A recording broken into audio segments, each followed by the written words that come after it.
Hey guys, it's Katie, and I am actually recording this to talk about something that is a little bit disturbing in the dog training world. So I have recently spoken with a potential client that basically had spoken with several other trainers, and this dog is what I would classify as dog selective. So that means the dog doesn't like dogs in its personal space, basically. Several of these trainers suggested that the dog was too aggressive to train and needed to be put to sleep. So I'm a little bit lost on how to answer that so completely, because it doesn't make sense. So a dog doesn't like dogs in its personal space, right? Not every dog likes dogs in their personal space. Not every human likes people in their personal space. I can be one of those people that doesn't necessarily like another person really in my personal space. That doesn't mean I need to be shot or put to sleep or rehabbed. It's frustrating because at the end of the day, they are doing this person a disservice. This person now has the notion that their dog is broken. And in some cases, this dog is absolutely not broken. So, to be fair, yes, there is some stuff you could help that dog with to be able to deal with dogs being in its personal space. However, the more dogs that get into your dog's personal space, the more chances you have of making a fatal mistake or a non-fixable mistake. So, for instance, if I invite every dog into my dog's personal space, I run the risk of her getting attacked. I run the risk of the other dog not having a good interaction. I also run the risk of a dog that is pushy and rude being reinforced that being pushy and rude gets them what they want, which is ultimately getting into another dog's space and not behaving appropriately. So dog selective dogs, again, this is a dog that doesn't necessarily want a dog in their personal space, or they have select dogs that they'll allow in their personal space. Lyra is dog selective. She doesn't like rude dogs in her personal space. There's nothing wrong with that. In fact, I advocate for that. If another dog gets into her personal space, it is my job to keep her safe. It is my job to make sure that she understands she doesn't need to correct every dog that gets into her personal space. In some cases, I'm a little too late. She is totally within her rights to correct that dog if they're not backing off. And that's kind of what was happening is this person was having dogs get into their dog's personal space, particularly off-leash dogs. It is a disturbing trend that people are allowing dogs off-leash that are not recalling, that are not listening in the first place, meaning the old phrase, "my dog is friendly." Anyone with a dog that is dog selective, dog reactive, or dog aggressive has heard that phrase and hates that phrase.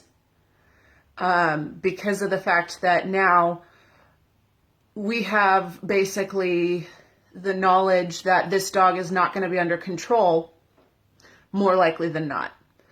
And we now have to deal with it. So for instance, I carry pepper spray with me everywhere I go. I shouldn't have to do that. However, I would rather keep my dog safe. Now, I carry pepper spray for other reasons, because we go hiking somewhere that there can be bears and cougars. It doesn't make sense to me that I'm now having to utilize that for a domestic animal. I haven't had to, but the idea is that I might. That's not fair to any dog at all, right? So the biggest thing that I'm trying to get across here is that you should understand your dog. Is your dog going to listen? If they're not going to listen, they probably shouldn't be off leash.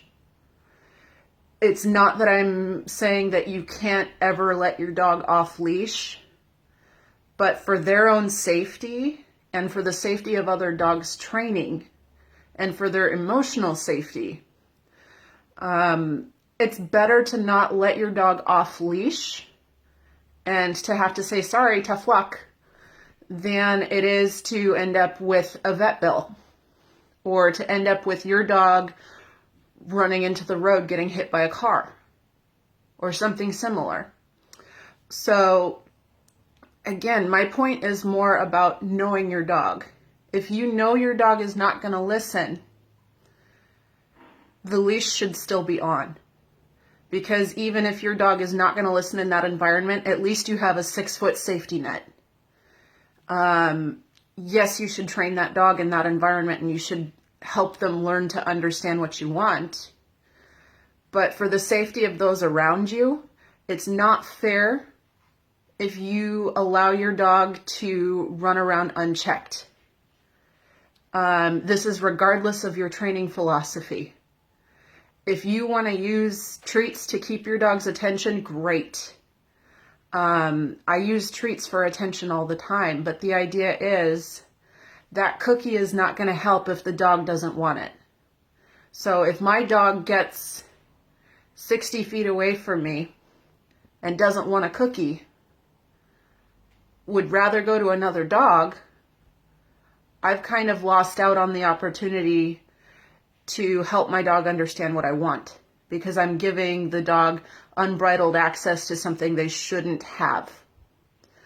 So I frequently use this explanation with my clients. If I gave a 16-year-old human a smartphone, a Ferrari, and the key to the liquor cabinet, that's a lot of responsibility.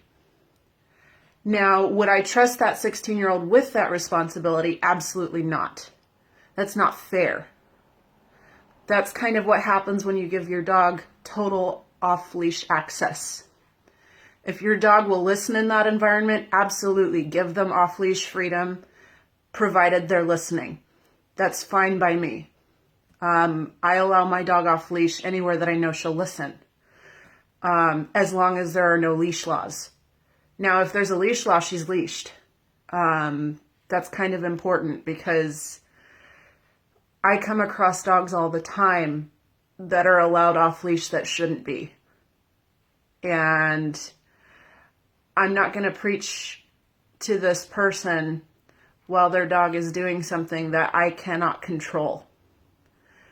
Because at that moment in time, it's not the right time.